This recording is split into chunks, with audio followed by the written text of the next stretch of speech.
First off, I want to give all praise, honor, and glory unto Yahweh, Ba'ashem, Yahushai, Ba'ashem, Rikar Kodash. Double honors to the apostles and elders of GMS that teach us this word, and shalom unto the hopeful elect upon the four corners of this earth. So, today I wanted to talk about putting away the old man, and I just want to say that if you come into this truth and you can't put away your old habits, the old things that you used to do before you got this word, before you learned the truth about this Bible, before you learned the truth about the world, if you can't put away your old lust and wickedness after coming in into the truth, or at least try to, how can you call yourself a man of the Lord? How can you call yourself a follower if you can't put away that old man when you come into the truth? A prime example of someone who put away that old man when it was his time to do that is Job. Job had riches, he had things that he wanted, and the Most High took all of that away, and Job became a follower. He started doing the things that the Most High wanted him to do, and at the end of all that, he got everything back and more. The Most High rewarded him with everything he had and more. Here I'll bring out Ephesians chapter 4, verse 21. It says, "If so be that ye have heard him and have been taught by him, as the truth is in Yahushai, that ye put off concerning the former conversation the old man, which is corrupt according to deceitful lust." So that old man, before we had this truth, it's a corrupt. That was a corrupt person that you were. That was a corrupt person that had wickedness, and he ultimately, that person didn't have the truth in them, so the spirit wasn't with that person. But it says, "And be renewed in the spirit of your mind." So once you get in this truth, you'll be renewed with the spirit of your mind. You're gonna know how you should travel throughout this life. You're gonna know how you're supposed to carry yourself, which is how you're supposed to upgrade into this new person, because we want to constantly upgrade. We want to constantly get better. That's our goal. We want to constantly get better, and we want to be perfect, and we can't be perfect right now, but we want to aim for that. That's our goal. That's what you want to aim for. That's what putting away that old man is, trying to get better, trying to really dedicate yourself to being how the scriptures, how the Most High wants you to be. That's putting away that old man. That's, if you don't know this truth, and you're in the world, and you still you eating pork, you lie, you're committing adultery, all these habits that a lot of Jake have before they get into the truth.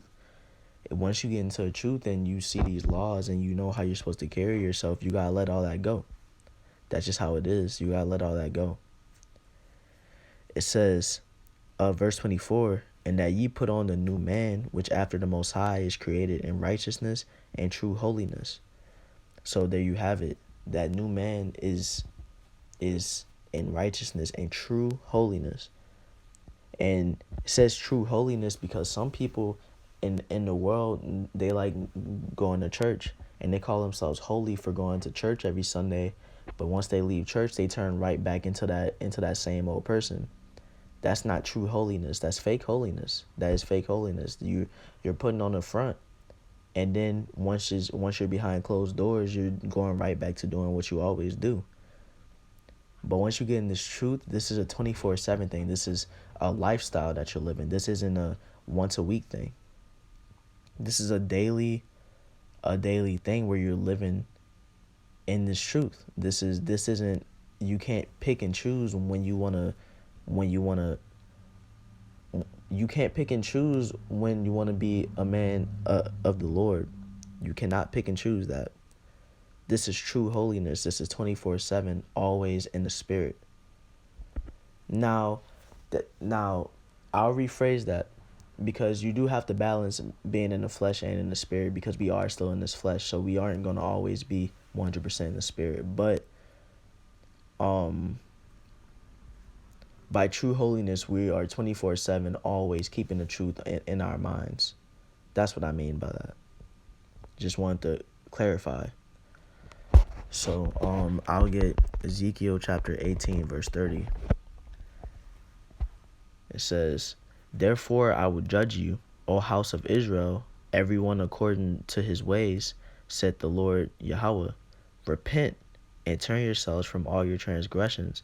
So that's the commandment that the Most High is giving us. We were going off, and we lost our way. Even in history, originally we had the Lord with us. We weren't going off, but then we lost our way, and it's leading to now where a lot of Jake in the world, a lot of our 12 tribes, we're going off to this day. We're partaking in a whole bunch of different types of wickedness, but eventually all of us are going to repent, and we're going to turn ourselves away from that. But for now, only the elect are going to be doing that. We're going to repent and turn ourselves away. It says, "Repent and turn yourselves from all your transgressions, so iniquity shall not be your ruin." So there goes right there. So iniquity shall not be your ruin. We were in iniquity, but once we get this truth, we're gonna be able to repent. So that is not our ruin. What's our ruin? Our downfall. That's that L that we don't want to take. Eventually, it'll be death if we don't repent.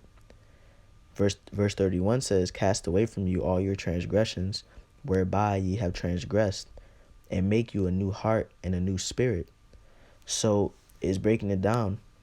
It casts away these transgressions which we have partaken in, and you got to form a new version of you. You got to be a better version of who you are. That's what it's telling us to do. If you were in the world and you had things that you held dear to you that wasn't of the commandments, you got to let that go. That's just, there's no excuse. You have to let that go. Look at Noah. Noah had a normal life. He was just living his life, going about his days, and suddenly the Most High told him to build an ark because the world was going to be destroyed. Build this giant vessel, take his family with him because the world was going to be destroyed. You think he had a choice in wanting to still live his life? No. He had to give up everything that he had to build this giant vessel because the world was about to be destroyed. So we got to do the same thing. We have to change ourselves because this world is about to be destroyed. So we got to let go of them worldly possessions that we had so that we can become a new person. That's selfish. That's selfish of you to not want to let go of those things that you are still holding close to you, that you're still holding dearly. So what? It's not going to matter at the end of the day. It's not going to matter at the end of the day. That's that flesh that's speaking to you. You're not keeping the spirit in your mind. You're not transforming yourself. That's what comes with putting away that old man. That's what comes with transforming yourself. It says, I'll start over from 31. It says, "Cast away from you all your transgressions, whereby ye have transgressed, and make you a new heart and a new spirit. For why will ye die, O house of Israel? For I have no pleasure in the death of him that dieth, said the Lord Yahweh. Wherefore turn yourselves and live ye." So it's saying right there that the Most High doesn't want to see us die. He doesn't want to see us go. He wants to see us repent and turn ourselves away from that. Because that's how we live. He wants to see us live. But he has to off the people that aren't doing what they're supposed to be doing. But he wants to see us live. He wants to see us make it out of here. And all we got to do that is put away that old man. Do what we got to do. All you got to do is let go of that former self that didn't have the truth in them. You got to put away that former self because that former self can't make it out of here. You got to drop that baggage and move on. So, with that being said, I want to give all praise, honor, and glory unto Yahweh, Ba'ashem, Yahushai, Ba'ashem, Rakar Kodash, and Shalom.